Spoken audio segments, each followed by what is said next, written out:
कर जोरूं विनती करूं, धरूं चरण पर शीस। गुरु जी राम देवानंद जी महाराज ने दियो नाम बख्शीश। कोटि कोटि सिजदा करूं, कोटि कोटि प्रणाम। चरण कमल में राखियो, मैं बांधी जाम गुलाम। कुत्ता हूँ गुरुदेव का, रामपाल दास का नाम। गले प्रेम की जेवड़ी, जहाँ खेचो वहाँ जाऊं। तो करो तो हो बावड़ू, दूर दूर करो तो जाऊं। जो राखो तो ही रहूं, जो देवो सुख।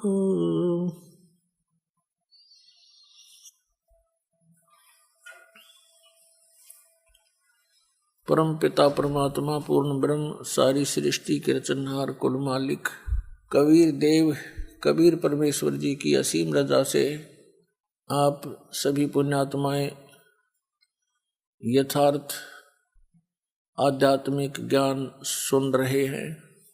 परमेश्वर सर्वशक्तिमान, सभी आत्माओं के भी जनक, सभी तत्वों के उत्पत्ति करता, ये परम अक्षर ब्रह्म पूर्ण परमात्मा है। और वही परमेश्वर बनारस के अंदर काशी शहर में एक धानक दुल्हा रूप में प्रसिद्ध हुए और वे प्रसिद्ध कवियों में से भी एक कवि कहलाए। हम अपने परमात्मा को ना पहचान कर हमने उस परमपिता को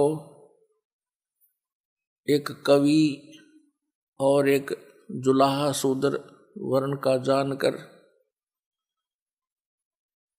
उनके द्वारा दिए गए ज्ञान को तो हम पढ़ते रहे, लेकिन हम उनको परमात्मा नहीं मान सके, क्योंकि हमें उस लाल की परख कराने वाला कोई तत्वदर्शी संत मिला नहीं। और जिन महापुरुषों ने कोशिश की, जिनको स्वयं परमात्मा मिले थे, उनकी बात हमने मानी नहीं, क्योंकि हम अशिक्षित थे। अब परमेश्वर कबीर जी की असीम रजा से आप जी शिक्षित हुए, अक्षर ज्ञान प्राप्त हुआ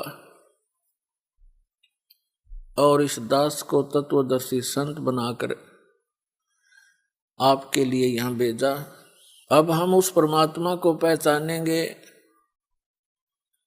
उनके द्वारा बताए गए ज्ञान को जानेंगे और हम अपना आत्म कल्याण करा के सतलोक चले जाएंगे। परमेश्वर ने स्वयं आकर हमें ज्ञान दिया कि तुम यहाँ के वासी नहीं हो, आपका यहाँ ठौर ठिकाना नहीं है। आग गए ना बावड़े, रहते भी सब जाही। बिन साहेब की बंदगी कहीं छोड़ ठिकाना नहीं। जैसे मोती ओस का ऐसी तेरी आव, कहे कबीर करो बंदगी, बोर न ऐसा दाव। पुण्यात्मा, हम सभी प्राणी यहाँ काल के जाल में बुरी तरह जकड़े हुए हैं।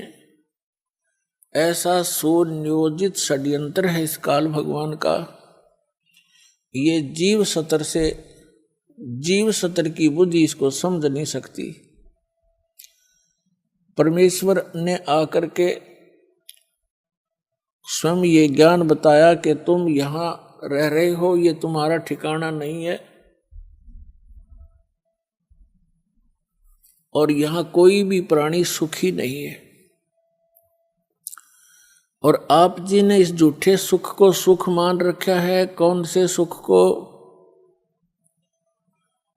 किसी के पास संपत्ति हो गई ज्यादा, संतान हो गई, 2-3 अच्छा कारोबार हो गया, परमात्मा कहते हैं आपने इसी को सुख मान लिया। फिर हमें याद दिलाते हैं, झूठे सुख को सुख कहे ये मान रया मन मोदे, ये सकल चबीना काल का कुछ मुख में कुछ गोदे। कबीर परमात्मा कहते हैं कि आप जी जिस लोक में रह रहे हो ये काल का लोक है, कसाई का, और ये प्रतिदिन 1 लाख मानव शरीरधारी प्राणियों का आहार करता है। और अपने आहार के लिए ही आप जी को यहां, जैसे कसाई बकरे पालता है, बकरियां पालता है, ऐसे आपको पाल रखा। ये आपको यकीन हो या ना हो, ये सच्ची बात समझ लेना। ये भगवान की बताई बात है, भगवान का दिया ज्ञान है। और हम प्रतिदिन देख भी रहे हैं, ये कोई स्थान है? सारा जीवन हम संतान उत्पत्ति करते हैं, उनके प्यार में लाड में हम कितने मस्त रहते हैं, कितना अच्छा लगता है। 1 मिनट में या तो माँ मर जाएगी या बेटा बेटी मर जाती है। एक परिवार के 3-3, 4-4 सदस्य एक्सीडेंट में या किसी अन्य हादसे में खत्म हो जाते हैं। और फिर क्या है, क्या बचा उनके पास? एक बहुत ही दुर्दांत कथा अभी पीछे पेपरों में प्रकाशित हुई थी। यहाँ सिरसा, सच्चा सौदा सिरसा वाले का कोई सेवक थे और सत्संग सुनकर आ रहे थे। उसके बताते हैं कितने 10-12 सदस्य थे, वो सारे के सारे मर गए, एक बूढ़ा जीवित रह गया। ये कोई जीवन है? तो परमात्मा हमें याद दिलाते हैं